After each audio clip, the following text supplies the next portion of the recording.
যোৰহাটৰ গিৰীশ বৰঠাকুৰক জানেনে? भूले से आई तेरी दुनिया में, भूले से आई तेरी दुनिया में, सजा तो बहुत मिला, उसे भी कम नहीं, अभी जा रहा हूँ प्यार ही सुनकर। আনে নকৰা কিছু ব্যতিক্ৰমী কাম কৰে তেওঁ। আনুষ্ঠানিক শিক্ষা নাই, তথাপি কাশ্মীৰৰ পৰা কন্যাকুমাৰীলৈ, মাৰ্ক্সবাদৰ পৰা পুঁজিবাদলৈ বিস্তৃত তেওঁ জ্ঞানৰ পৰিধি।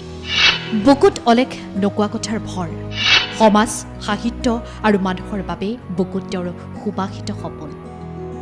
আমাৰ সমাজত সমাজৰ অলক্ষিতে এনে কিছু লোক থাকে যাৰ প্ৰতিভাই উপযুক্ত মঞ্চৰ অভাৱত প্ৰয়োজনীয় স্বীকৃতি নোপোৱাকৈয়ে ৰৈ যায়।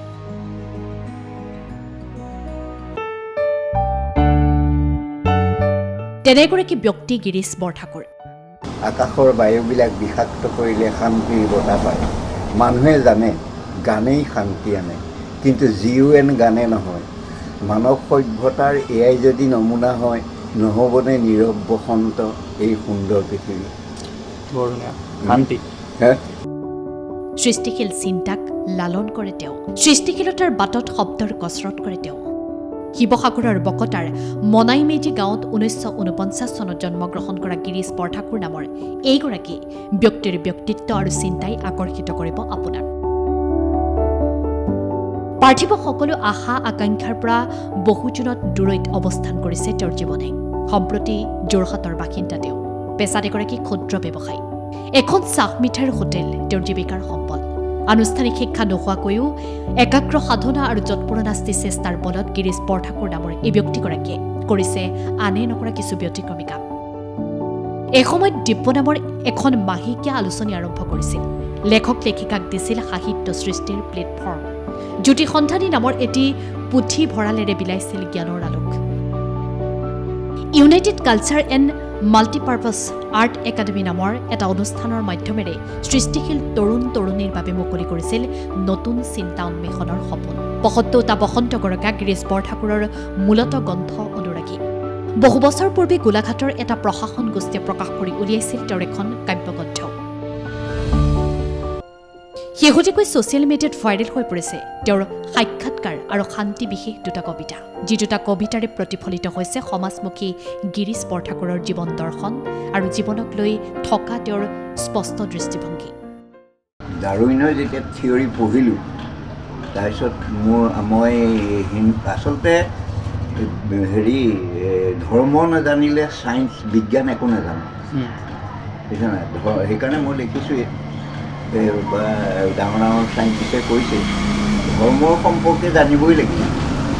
ধৰ্মটো কৈছে এইটো কি কয়, গীত গোবিন্দত কৈছে প্ৰথম সেৱাৰ গীত গোবিন্দত এইটো কৈছে মৎস্যৰূপে অৱতাৰ হৈল প্ৰথমত, মাছে এই জীৱৰ সৃষ্টি হৈছে, বুজিছা নাই? ডাৰউইনে সেই একেটাই কৈছে, মাছে পুৰাণতো মৎস্য পুৰাণে প্ৰথম হেৰি কৰে নহয় জানো? গতিকে মই এতিয়া মোৰতো লেবৰেটৰী নাই বা হেৰি কৰিব নোৱাৰোঁ। মই এটা বাহিৰত চৌবাচ্চা বনালোঁ, বুজিছা নাই? গম পাইছোঁ। বনাই মই তাত পানী দি চালোঁ, হয় এমাহমানৰ পিছত খেলাই হৈছোঁ। খেলাই পিছত এবিধ পোক হৈছে, পোকটো বুজিলা নাই?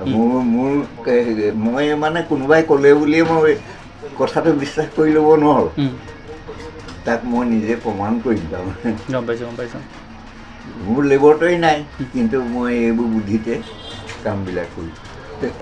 অলেখ নোকোৱা কথাৰ ভৰ বুকুত লৈ জীৱন নিৰ্বাহ কৰে গিৰীশ বৰঠাকুৰৰ দৰে অনেক ব্যক্তিয়ে। বিনিময় তেওঁলোকে বিচাৰে কি? চৌপাশৰ মানুহখিনিৰ অলপ মৰম, সান্নিধ্য আৰু আশ্বাসৰ আশ্ৰয়। সমাজৰ কথাকেই ভাবি, সমাজৰ কথাকেই চিন্তা কৰি অতি অনাৰম্ভভাৱে জীৱন তৰি চলাই নিয়া গিৰীশ বৰঠাকুৰকো প্ৰয়োজন এষাৰি মৰমৰ মাত।